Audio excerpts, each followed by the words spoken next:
dunia orang mati. Silakan Mas Paul. Haleluya, firman Tuhan selalu baru setiap hari. Ya, ketika kita menanti-nantikan Tuhan dengan pengharapan yang benar, saudara ya. Saudara, bagus sekali firman Tuhan hari ini. Eh, Kalau di kelas apologetik saya sudah pernah ajarin bahwa 7 sangkakala dengan ada tulah-tulahnya itu ya di Wahyu itu adalah tulah Mesir yang direplika, saudara, cuma lebih besar. Kalau tulah di Mesir itu hanya di Mesir saja, tapi di dalam Wahyu itu di seluruh dunia, saudara. Itulah seluruh dunia. Dan bahkan dua saksi Allah itu dibunuh dan diletakkan di sebuah jalan yang secara rohani disebut Sodom dan Mesir, ya, dalam kata Mesir di situ. Apa maksudnya dengan Mesir? Mesir adalah perbudakan. Perbudakan agama, perbudakan dari semua dosamu, perbudakan dari hawa nafsu, perbudakan dari semua, ya saudara ya.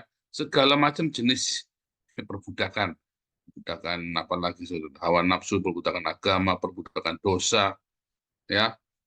Anda yang masih diperbudak oleh hawa nafsumu, Anda yang masih dikuasai oleh hawa nafsumu, ingat pelajaran hari Minggu, orang-orang yang berdosa adalah orang-orang yang tidak punya cinta.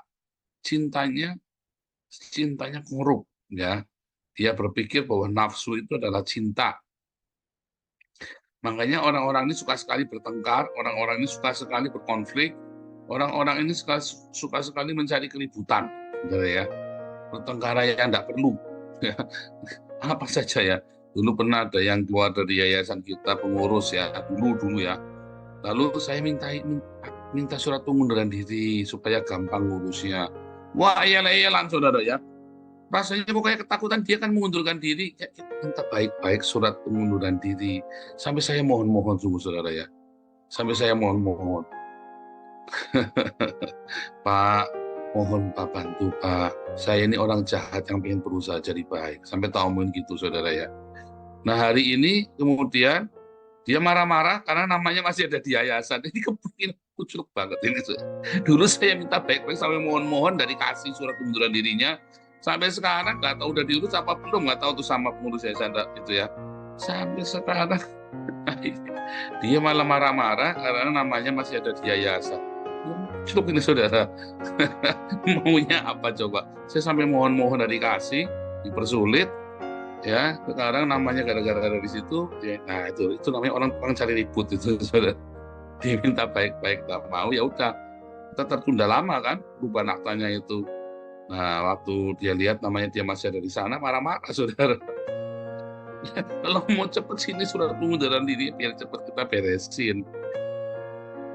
Dan kamu mengundurkan karena ada masalah atau nggak masalah, ya itu yang baik-baik. Saudara, ada hal-hal yang memang orang suka ribut, saudara ya. Kayak si Firaun ini ya, suka ribut. Kenapa, saudara? Karena rasa dijaya itu, saudara. Perasaan dia, kamu ini siapa?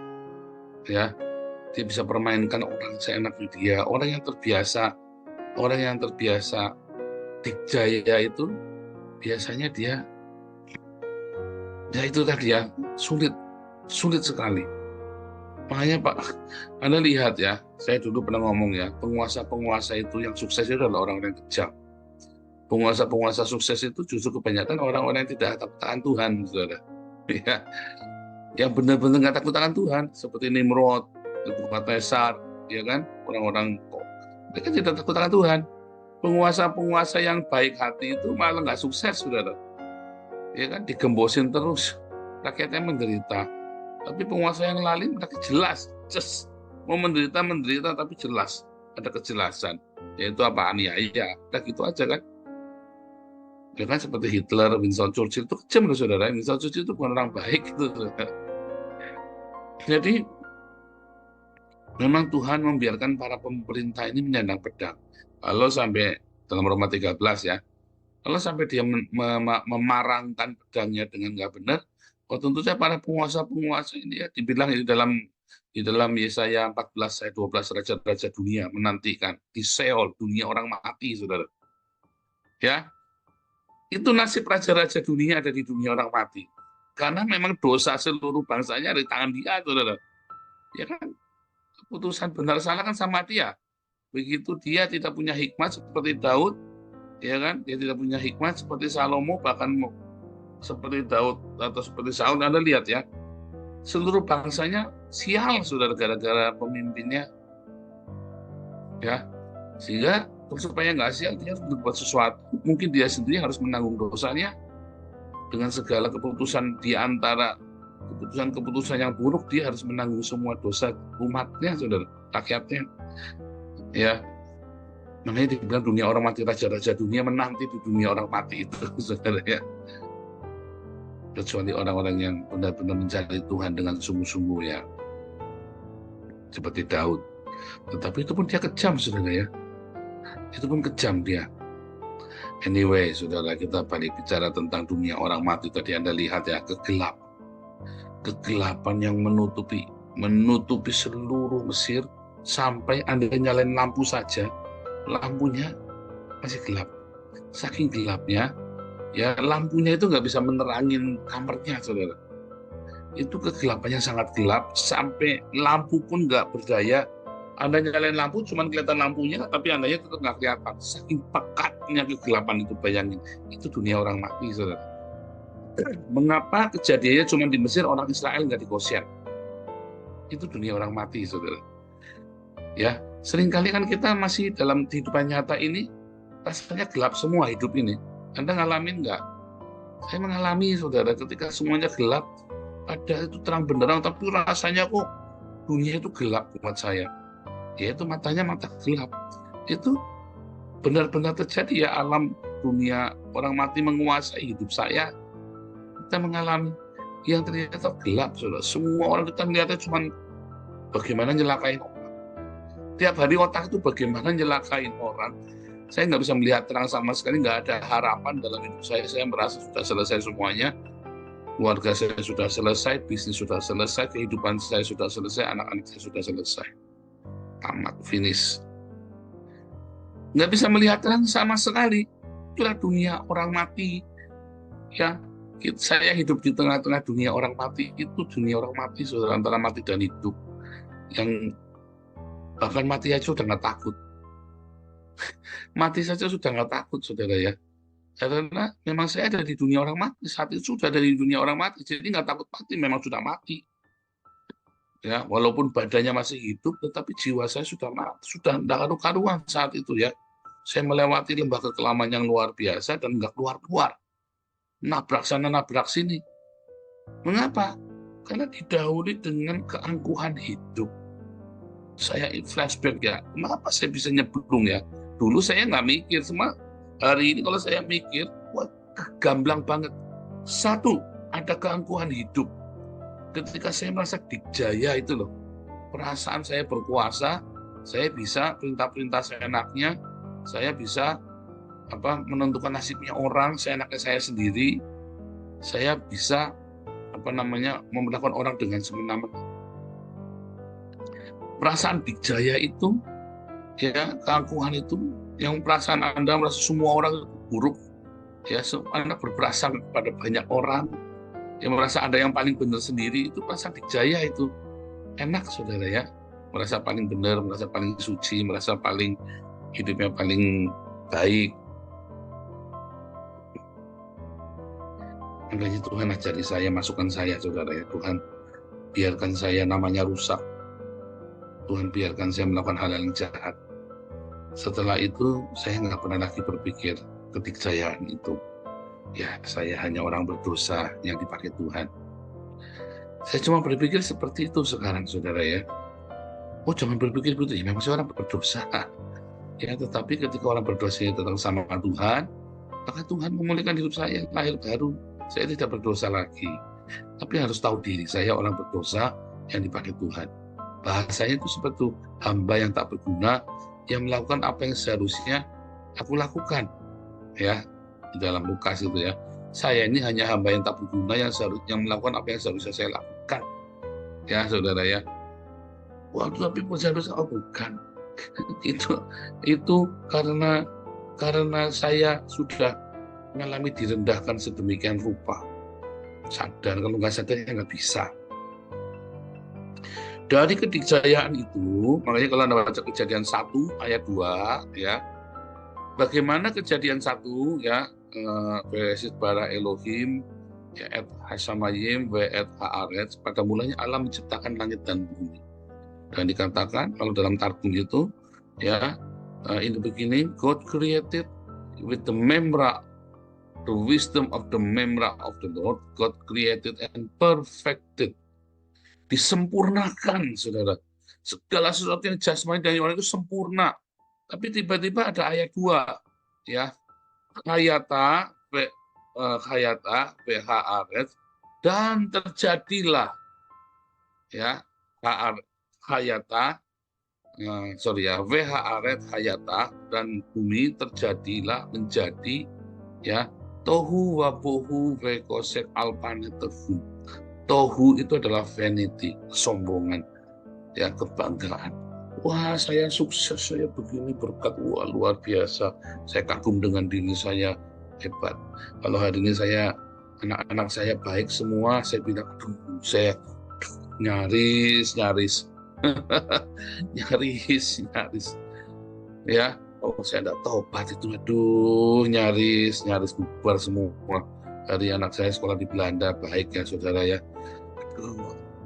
Kalau dulu saya bangga ya, dengan bangganya anak saya sekolah di sini, sekolah di situ. Wah, kita bayarnya mahal buat sekolah ya saudara ya. Itu di mana namanya ya? Apa namanya? Wah, dulu anak saya sekolahnya les sampai segala macam terbaik, yang mahal, di buku yang mahal. Aduh saudara, ongrongan itu tadi ya, hari Minggu khotbah. Apa kata ongrongan? Anda lihat khotbah hari Minggu ke Koinonia, ya. Wah, itu saudara, ngeri saudara ya.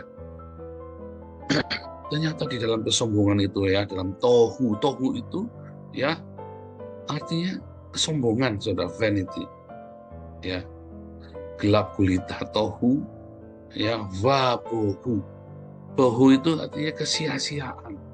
Di dalam kesombonganmu itu ada kesia-siaan saudara, ya, karena ada kesia-siaan, ya. Maka tohu wabohu vekosek, maka seluruh hidup akan jadi gelap. Semakin sombong kamu, ya, semakin gelap hidupmu nanti saudara. Kelihatannya kamu bersinar. Hillel ben Syakar itu berkilauan, pembawa. Makanya disebut di dalam bahasa Latin itu Lucifer, pembawa terang. Lucifer itu ya, korek api ya, mancis itu loh. Korek api itu Lucifer, pembawa terang. Dia ini pembawa terang. Bagaimana pembawa terang itu bisa menjadi gelap? Itulah kita, saudara. Anda jangan nuduh-nuduh setan iblis, genderuwo. Kamulah, sayalah, kamulah Lucifer itu, saudara. Ya, ketika kita bangga dengan karir kita, bangga dengan status sosial, bangga dengan kebaikan hati kita, kesalehan, bangga dengan prestasi kita, bangga dengan kejujuran kita, bangga dengan diri kita sendiri, ya. Kita ini yang tadinya Lucifer, ya, pembawa terang, maka kita masuk di dalam tadi tohu, kebanggaan, ya, kebanggaan itu adalah wabohu, kesia-siaan. Maka Anda masuk di dalam kegelapan, alpane tehum, dunia orang mati saudara. Tehum itu abisos, dunia orang mati, ya. Orang yang membanggakan dirinya, the pride himself, dia benar-benar, sehingga dia melihat peringatan Tuhan pertama apa saudara? Sakit-sakitan terus saudara. Dia sakit, bolak-balik masuk rumah sakit, nanti isinya sakit, anaknya sakit, ibunya sakit. Pokoknya gantian tuh. Itu peringatan pertama yang ringan. Tetapi suatu ketika, ya, peringatan yang berat ya saudara datang. Hidupnya menjadi sia-sia, habis semua saudara. Tapi semua saudara ya, saya punya teman dulu ya, ini orang baik sekali sama saya saudara ya. Dia baik sekali sama saya. Ya entah kenapa dia bisa baik sama saya. Terus tapi dia ini orangnya suka menghakimi, dan dia cerita, dia jujur sama saya. Ini orang ini kok gini, orang ini kok gitu. Ya saya mah nggak begitu orangnya, sama prinsip saya nggak begitu. Dia membangga-banggakan kejujurannya, dia membanggakan kebaikannya, dia membangga-banggakan bahwa dia dekat dengan Tuhan, Membangga-banggakan dia dekat dengan Tuhan, saudara. Saudara, saya sudah bilang sama saya sebentar lagi dia bangkrut. Habis sebentar lagi. Benar, saudara. Berapa lama kemudian saya dengar dia bangkrut. Persis kejadiannya kayak saya, saudara. Kejadian kayak saya. Cuman bedanya, dia cepat bertobat. Saya dulu makin keras. Ketika saya di dalam dunia kegelapan itu, saya makin keras. Makin nggak bisa lepas. Makanya Daud berkata apa di dalam Mazmur? Tali-tali dunia orang mati, ya menjerat aku, mau keluar nggak bisa, saudara. Kita hampir banyak dari kita, saya nggak tahu kalau Anda cukup rendah hati untuk tidak mengalaminya dari kecil diajari dengan baik oleh orang tuamu. Tapi banyak saya temui, kita hamba-hamba Tuhan masuk ke dalam lembah kekelaman yang seperti itu, kita nggak bisa keluar. Oh, duit ada, saudara, tapi hidupmu gelap. Gelap gulita, sehingga keluargamu nggak baik. Ya, semuanya nggak baik. Sakitan, bangkrut, apa segala macam. Sampai puncaknya Anda ludes habis, Anda nggak bisa teriak lagi. Makanya Yunus 2 ayat 2, ya dari tengah-tengah dunia orang mati dalam kesombongannya, Niniwe itu orang berdosa, nggak mau ke sana, nggak suci, najis. Ya. Kemudian dia pergi ke tempat lain, biar mati saja. Dia kemudian dikirim angin badai, Yunusnya dibuang ke laut. Dari tengah-tengah dunia orang mati, dia berseru, Tuhan selamatkan aku. Berdoa, saudara, di tengah-tengah dunia orang mati. Ya teriak sekeras-kerasnya, Tuhan selamatkan aku. Ampuni kesombonganku. Rata-rata ketika kamu masuk dalam lembah kekelaman, yang diproses, dihajar, sebenarnya adalah karaktermu yang angkuh, sombong, pride yourself. Kita hanya boleh bermegah bahwa karena Tuhan, benar-benar ya, yang tahu hanya Tuhan dan hatimu, saudara. Kita ngomong, oh ini semua karena Tuhan, tapi begitu orang menghina kamu marah, saudara. Berarti bukan karena Tuhan. Begitu ada orang fitnah kamu marah. Oh nanti mengganggu kita ini, mengganggu reputasi kita. Hah? Itu saudara, yang pertama kali dihancurkan Tuhan dalam hidup saya adalah reputasi saya, saudara. Saya sampai bilang, habis reputasi saya, nama baik saya habis. Wah, saya mukul-mukul kepala saya, saudara ya. Tidak pernah saya mimpi, ya. Saya sampai terjebak sampai sebegitu. Habis reputasi, hancur saya. Saya cuma berpikir begitu waktu itu, saudara. Sampai benar-benar hancur. Bas, Anda sebut nama saya di Mabes, di Polda, mafia. Saudara ya. Aduh, sudah tidak karu-karuan ya, saudara. Ya, ini saya bersyukur. Waktu saya mau balik sama Tuhan, biar aku pulihkan dulu reputasiku. Tidak boleh sama Tuhan. Melayani aku. Setiap kali saya mau coba gagal, kemudian saya melayani Tuhan, ya kepada orang-orang yang sederhana, orang-orang itu semua dipulihkan, saudara ya. Justru ketika reputasi saya sudah tidak benar, sudah tidak karu-karuan. Sehingga sekarang kalau ada orang mau rusak reputasi saya, apalagi yang mau dirusak? Sudah hancur. Kecelek kamu, mau rusak reputasi saya, udah hancur, luluh, remuk, saudara. Tapi Tuhan pakai orang jahat ini. Ya, dari tengah-tengah dunia orang mati, aku berseru kepada Tuhan. Tuhan, tolong aku, ampuni aku, Tuhan. Wah, saudara, hari ini Tuhan pakai saya bukan karena saya orang baik, bukan karena saya orang hebat, sehingga saya nggak bisa sombong. Ya, Tuhan pakai saya, ya, karena saya minta ampun. Itu saja. Saudara, Tuhan mau pulihkan kamu. Cuman satu, bertobat dari kesombongan. Jaga hatimu tetap murni, aletheia sama Tuhan. Jangan merasa diri kita baik. Kalau Anda sedang di dalam lembah kekelaman, jangan melakukan pembenaran. Sudahlah, percaya kamu nggak ada benernya. Percaya, saudara. Kamu nggak ada benernya. Kamu pernah puasa 40 hari, 40 malam kayak saya. Kalau belum pernah, kamu udah lebih benar dari saya. Ya, saudara, ya. Kamu nggak lebih benar dari saya, udah lebih hebat dari saya lah. Saya saja hancur, saya bilang, adalah saya juga orang brengsek kok. Dan ngalah sama Tuhan, ngalah saja. Kamu pasti kamu pasti kalah, karena kamu pasti salah. Makin kamu melakukan pembenaran, makin lama lembah kekelaman itu sampai kamu dan tidak bisa teriak lagi, habis ya cahaya hidupmu, Lucifermu itu, Ya kan, korek api kan dikasih waktu, saudara, ada timernya loh itu. Di tengah dunia kegelapan habis. Ya kan? Yesaya 14 ayat 12, Lucifer. Ya kan? Light bearer kan, pembawa terang kan. Pembawa terang Lucifer itu kan. Yesus itu Lucifer, saudara ya. Yesus Lucifer. Iblis juga Lucifer, pembawa terang. Anda dan saya juga Lucifer, saudara. Pembawa terang. Tapi kasih timer di tengah-tengah dunia kegelapan. Kalau kamu tidak bertobat, terang yang sesungguhnya tidak akan datang padamu. Habis mati, tetap masuk neraka, selesai. Sebelum terang itu benar-benar habis, teriak yang keras minta ampun, saudara. Jangan pernah membenarkan dirimu sendiri, sekalipun kelihatannya kamu benar. Tambah gelap, tambah nyungsep, iya saudara. Sampai kamu benar-benar sudah nggak ada terang lagi, ya sudah, game over.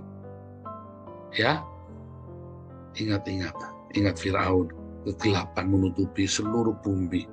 Ingat, kita pembawa terang, kita punya time limit. Minta terang yang sejati itu, Yesus Kristus, itu ada pada kita, saudara. Dengan apa? Nggak ada cara lain. Seru nama Yesus. Karena di bawah kolong langit ini tidak ada nama lain yang olehnya kita bisa diselamatkan, sampai terang itu benar-benar menerangi hidupmu, saudara. Nanti kitanya yang terang benerang, bukan karena kita pintar, bukan karena kita hebat, bukan karena kita baik, tapi memang ada Yesus yang menerangi kita, sehingga kitanya bersinar. Karena Yesus di dalam hidupmu, saudara. Ya, itu ya, Tuhan Yesus memberkati.